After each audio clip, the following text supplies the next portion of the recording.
બહુ સારા ગાયક અને લાયક, ગુજરાત સૌરાષ્ટ્રમાં જેનું જાણીતું નામ વ્રજભૂમિ, ચંદન વના, મેળ પહાડા મોડ, ગરુડ ખંડના લંક ગટા વ્રજ કવિ રાઠોડ, એવા રાઠોડ છે આપણા લોક લાડીલા. જોરદાર તાલથી વધાવો અભયસિંહભાઈ રાઠોડ. આજ અનીડા વાછરામાં આવવાનું હોય ત્યારે અમને પણ એટલો આનંદ થતો હોય. અહીંયા આ નાના નાના દીકરાઓ છે ને, એણે જે ફરમાઈશ કરી છે ને, ત્યારે મને એમ થાય કે આ ધીરુભાઈ શિવાજીનું હાલરડું એની ફરમાઈશ આ દીકરાઓએ કરી, આ નાના દીકરાઓએ. ત્યારે મને એમ થાય કે આ 40 વર્ષનો થાક હજી લાગ્યો નથી કોઈ દિવસ આ ડાયરામાં. જો આવા ગીતોને સાંભળે તો, નહીતર સાચા ગીતો સાંભળનારા હવે નથી રહ્યા. પણ આવા જ્યાં સુધી આ જુવાનિયાઓ આ ગીતોને સાંભળતા હોય, અને એમાંય અહીંયા તો ગામનું નામ જ અનીડા વાછડા છે, ત્યારે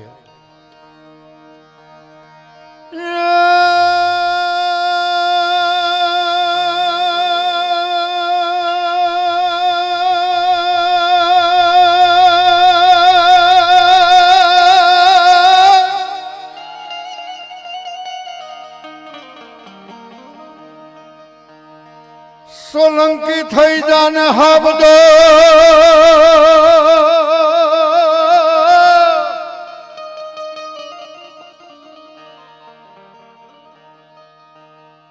સોલંકી થઈ જા તું હાબદો, અને તારા કુંડળ જળકે કાન, એ પણ તારા ધણમાં એ પડી યાદ ધાન,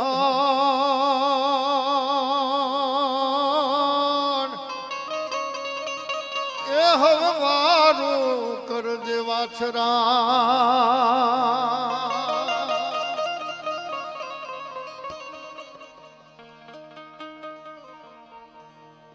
વરમાળા તોડી અને રાજપૂત નીકળે એનું કારણ શું છે?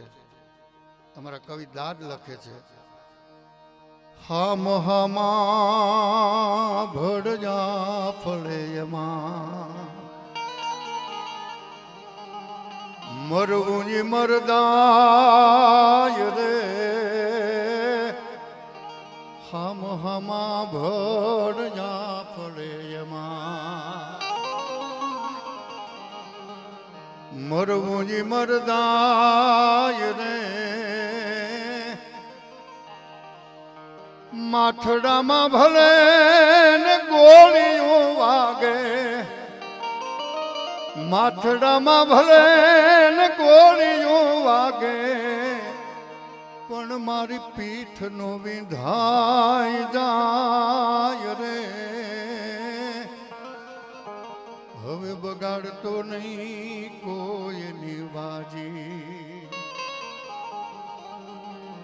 અધ વચ્ચે કીર્તાર રે, આમાં બગાડતો નહીં કોઈની બાજી. વધારો બાપુ વધારો.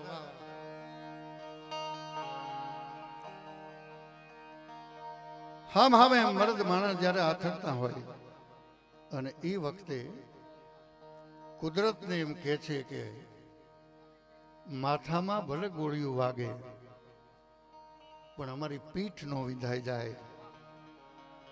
શું મર્દાનગીની વાત કરી હશે! અને કુદરતને એમ કહે છે કે એવા ટાણે તું અમારી બાજીને બગાડતો નહીં. કેવા સમયે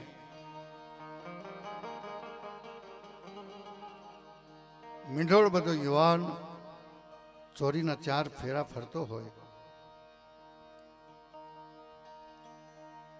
અને કોડ ભરી કન્યા છે,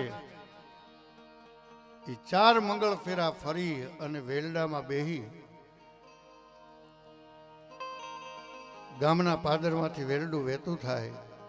કવિ માધવ રામાનું જ લખતો હોય, દાદાના આંગણમાં કોળેલા આંબાનું કુણેરું તોડ્યું મેં પાન, અને પરદેશી પંખીના ઉડ્યા મુકામ, પછી માળામાં ફરક્યું વેરાન.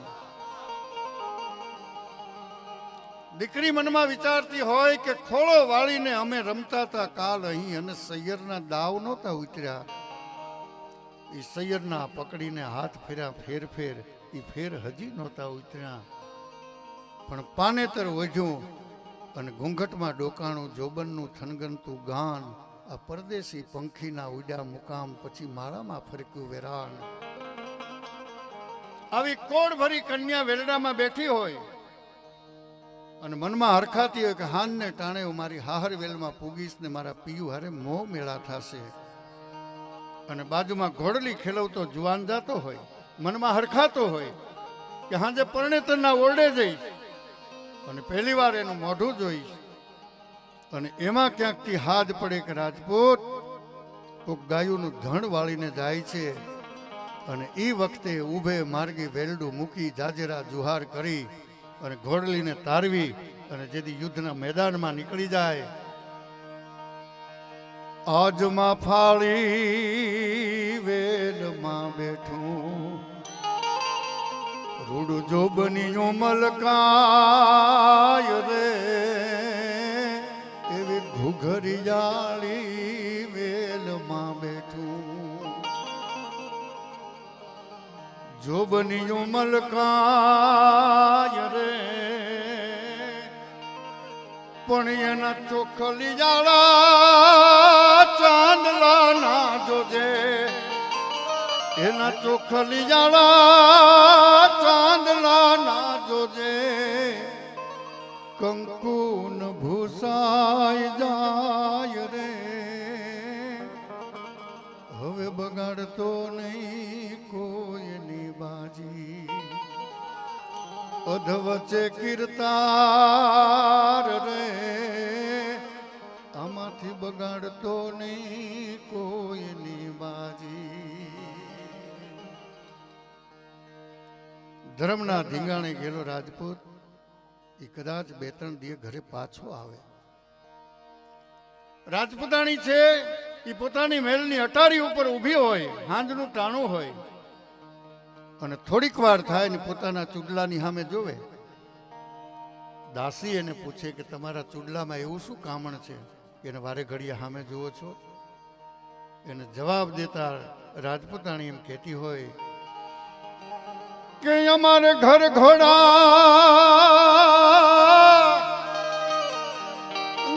ઘોડા એન પીયું અપચડાન વળી વેરી વચ્ચે અમારો વાસ,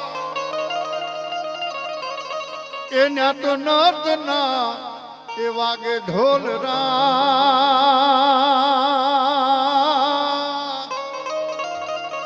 એમ ક્યારે ચુડલાની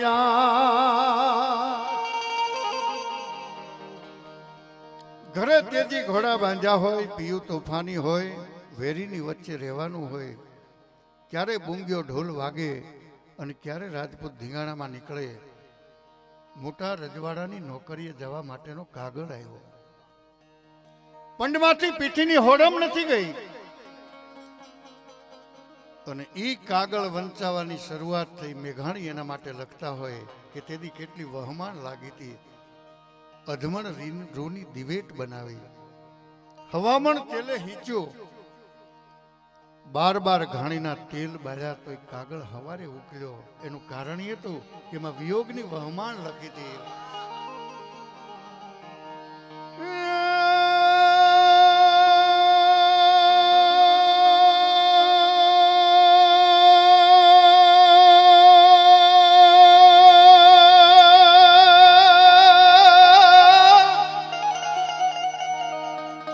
कंथारण में जाय के अन पीठ में दे जे लगार, ए नहीं तो मारी सायरू हे मेणा मार से.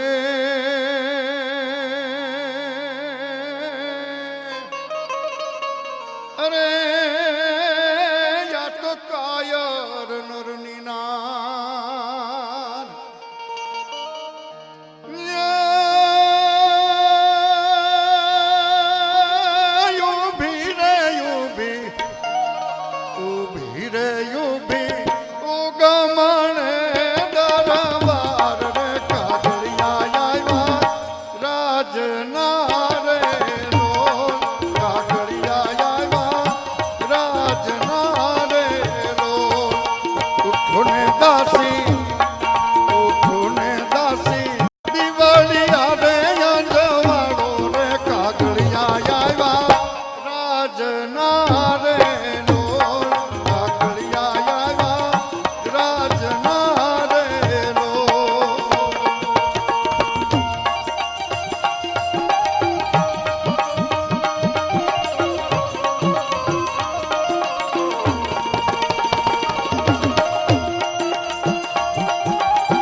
ચાકરીએ મારા સસરાજીને તમે મેલો રે પલવેલો નહીં જાય ચાકરી રે રો પલવેલો નહીં જાય ચાકરી રે રો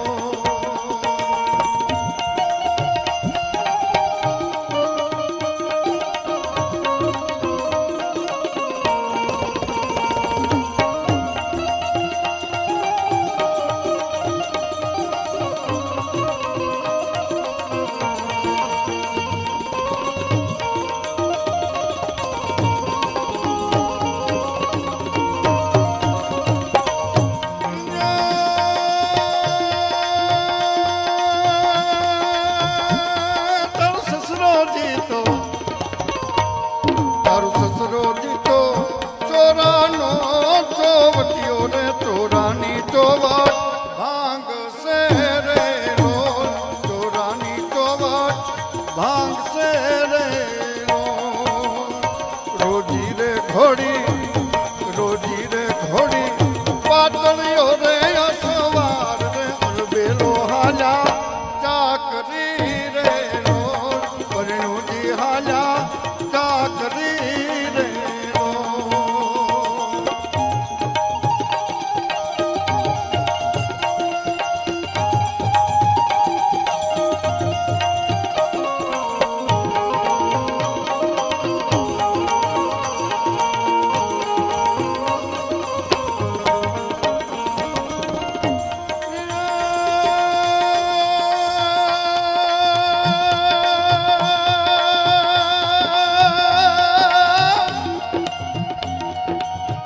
પણ ભોભીની અને ઘોડા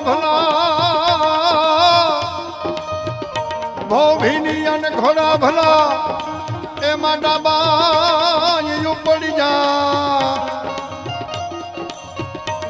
એકા તો મર ખાંડણી માણવા અરે કા તો ઠગવા વાછડી જા ઘોડા ભલા એમાં ડાબા ઉપડ્યા આ પુરુષ કેમ નીકળ્યો છે ધરતી ભીંજાણી છે અને એ વખતે ઘોડા ઉપર સવાર થઈને નીકળ્યો છે કા મરઘા નેણી માણવા અને કા તો ખગ વાવા ખડિયા યુદ્ધના મેદાનમાં જતો હશે અને કા તો પોતાની પરણેતરને મળવા માટે જતો હશે પણ આજ મોટા રજવાડાની નોકરીએ ગરધણી રાજપૂત હાલી નીકળ્યો છે અને એ વખતે એની પરણેતર એને એટલું કહેતી હોય કે આભમાં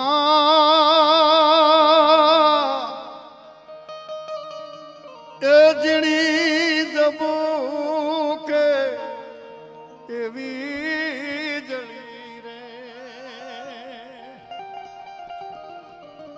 અનજરમરા એ વરસે જીણા જીણા મેઘ ગુલાબે નહીં રે જાવા દો ચાકરી રે આભમાં એ જીણી જબુ કે વીજળી રે આભમાં એ જીણી જબુ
હવે અમે જાશું ચાકરી રે લઈને જવા દો ચાકરી રે. પરણેતર એને ચાકરીએ જવાની ના પાડતી હોય અને પુરુષ એમ કહેતો હોય કે મારી ફરજ છે, રાજપૂતના દીકરાને કોઈ એમ કે વેરણ ચાકરીએ જવાનું છે એટલે યુદ્ધની નોકરીએ જવાનું છે, એ વખતે મર્દ માણસને કોઈ રોકી ન શકે. આ બાજુથી બાપુની પણ એક આજ્ઞા આવી છે, બહુ અદ્ભુત ગીત જે ભાગ્ય અત્યારે ગવાતું હોય. વેરણ ચાકરીએ રાજપૂત હાલી નીકળ્યો અને એ વખતે જે મેઘાણી ગીતો લઈ આવે, પૂનમબેન ગાઈ લઈશું ને? વાહ વાહ, આવો આવો.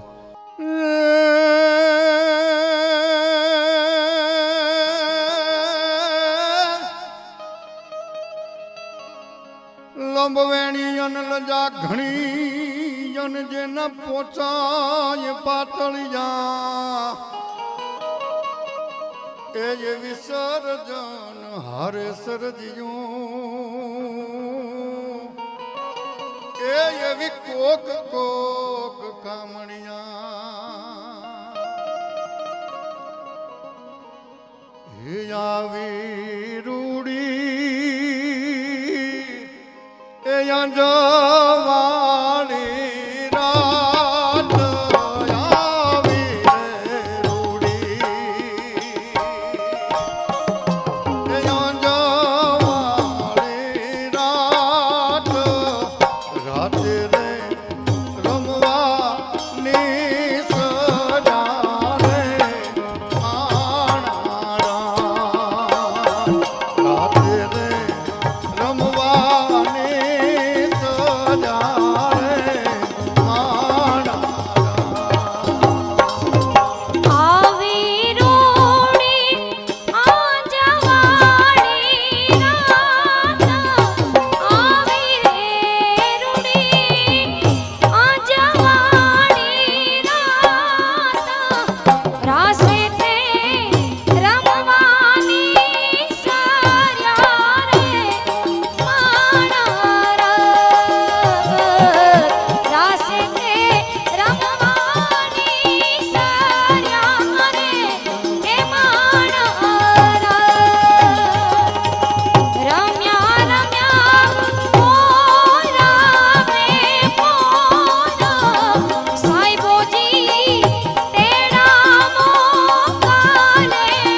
રાજકોટથી અમારે કલામામા ભરવાડ તથા એમના વેવાઈ શ્રી અહીંયા આવ્યા છે એટલે એમને ગમતું એક ગીત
અબોલે જવા નહીં દઉં.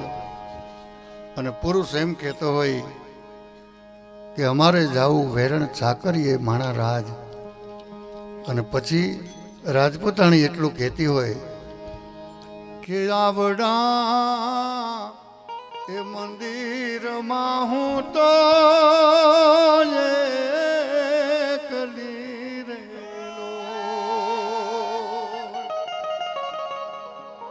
અન કેમ કરી મારા દખના દાડા જાય રે મારો પરણો એ હાલ્યા છે વેરણ ચાકરી રેલો.